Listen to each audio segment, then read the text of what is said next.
Hi. Today I'm going to discuss with you some problems you may encounter when you try to install or deploy a software using group policy. So let's look at this scenario. You try to deploy a software through group policy, and after the deployment, the user try to restart his computer and still the software is not deployed. But anytime the user goes to the GP update, it's being told that he needs to, or he or she needs to restart his computer for the software to be installed. But the software keep not is still not installing. So right now I've uploaded actually a software of Microsoft Teams to my GPO, which I'm going to deploy it to some computers. So what I'm going to do is I'm going to link this GPU I've just installed to let me just link it to this workstation, to the laptops. Here we have two computers in this group. So link an existing GPU. So let me just deploy these Teams to this computer. And if I go to my Active Directory, here we can see we have two computers. So what I'll need to do, let me just go to the Start menu here, and then just tap Update first.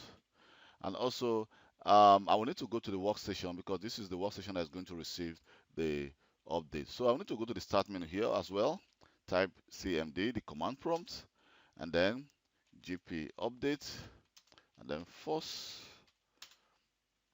So the policy we try when I try to force the policy, so it's going to try to retrieve all policies from the domain controller. So here you see we receive a message that says the group policy client side extension software installation was unable to apply. So because of the software I just deployed, so it's asking me to restart my computer to be able to deploy the software. But I'm going to show you something because sometimes we receive some error message which says that the software could not be deployed. So to actually see what is going on behind the scene, what we need to do is to go to the event viewer, because the event viewer actually takes record of what goes on behind the scene on your computer. So everything's like when you log onto your computer, installation of software, anything you click on your computer is being recorded on event viewer. So let me let me just go to the start menu, and here I'm going to type event viewer, and now I'm going to run this as administrator. So let me just open this. And here we're going to go to Windows log. So on that Windows log, you can see we have like application security, setup, and system. But I'm actually interested in applications and system. So click on system. So when you have any error message or you're having a problem, your first troubleshooting or your first the first place you should go and check is first of all is to check your event viewer to see if there are any error message or any message that can actually help you to detect your problem. So you can see here we have some message which are giving us, we have some warnings and we also have some errors. So if I look at the message, some of the warning and error message, I will see I have like about some 1, 2, 3, and I think about 5 messages which actually involves the group policy. So when I go here, when I click on application management on group policy, I can see the assignment of application teams machine-wide installer from policy teams failed. The error was, you see, I have so the application failed, which of course is going to fail because it has to be installed when this computer is trying to restart. So when I click on the second error message, you can see also the removal of assignment of application teams also failed, but I didn't ask to remove the application. Of course, you're going to receive this message. And here we have another message which says fail to apply changes to software installation settings. The installation of software deployed through group policy for this user has been delayed until the next logon, which is good. So you can see here we have some actual information which can help us to detect what the problem is. So if let me just try to restart my computer. Click yes. Okay, and just type yes and then enter. So right now my computer is going to restart. So let me just pause my video and come back again when this computer has fully restarted.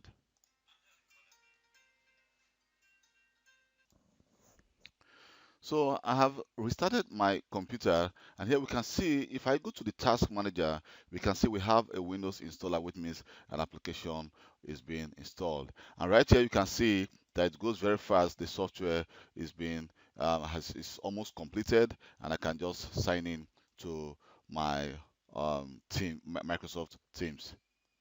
So let me just try to sign into Microsoft Teams.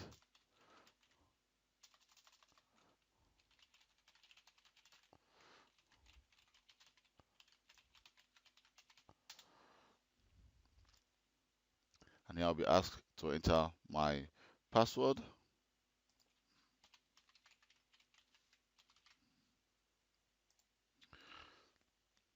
And yes, so as you can see, the deployment was successful. But let me give you some tips on how to solve a problem. If, for example, you observe that the installation was not successful, you keep receiving an error message that says that the software could not be installed. So the cause of that is this. So when you try to deploy a software, what happens is this: the when the computer restarts, so it waits for the computer to be connected to the network of that domain controller for it to be able to actually apply those apps or software or the policies. But if you try to wait for some time and the software is not deployed, automatically the software will fail. But sometimes when you log onto a computer and the credentials of that user has been cached on that computer for some time, and when the users log on and still is not getting the software, so what you need to do is, first of all, you need to go to the policy you've deployed, which is deploy teams, and just click edit. So what we are going to do is we are going to delay the network connection during startup. So under computer configuration, under policies, let's go to administrative template, and here we need to go to system. So let me enlarge this, and under system we are going to go to logon here. So on our logon, so we're going to look for always wait for the connection. Let me see. I'm going to always wait for the connection at computer startup. So here we're going to enable this. So this policy setting determine whether group policy process is synchronous. So the way what happens is this: the deployment is going to wait for the computer to be connected to the network before it's going to apply that policy. Just click apply and OK. And the second policy we are going to apply is to actually delay the installation of this software with some seconds. So we're going to search for the group policy here, and in group policy we're going to search for specify. Let me just specify startup policy processing wait time. So here we're going to enable this policy and says we want to wait for like 90 seconds. So what happened is the deployment of this software is going to wait for 90 seconds, which means within 90 seconds, every policies would have taken place for that computer, or on the computer for the software installation to take effect. So click OK, and if you are then go to the computer where you are having that problem. Go to the command prompt, cmd, and then just type gp update and force. So by doing this, the policy will take effect immediately. And again, sometimes if the software has not been deployed, you'll be requested to actually restart your computer. And after restarting your computer, then the software will install successfully. So here we can see that Microsoft Teams has been installed successfully without any problems or issue. So, but for this problem, if you think you are still having some issues again and the policy is not being deployed, then you will need to make sure that you check if your computer could actually connect to your domain controller. So you can as well go to the command prompt and just try to ping the domain and see if there is a connection to that domain controller. So if you cannot ping the domain controller, or probably it's being blocked by the firewall, then as well you should be able to access the domain controller through the file explorer, shared file. Let me just go to the and then enter, and here you can see I'm able to access the shared file, which means that my workstation can contact the domain controller. So that's how you resolve a group policy deployment problem or other issues concerning group policy that is not being implemented on your computer. Thank you very much for taking your time to watch this video. My name is Kelvin Johnson, and please don't forget to subscribe to my YouTube channel for more IT related video. And if you have any question concerning Windows Server, Office 365, Microsoft Intune, and also Windows Workstation, please don't forget to send me a personal email. I will respond to you as quick as possible. Thank you very much, and goodbye.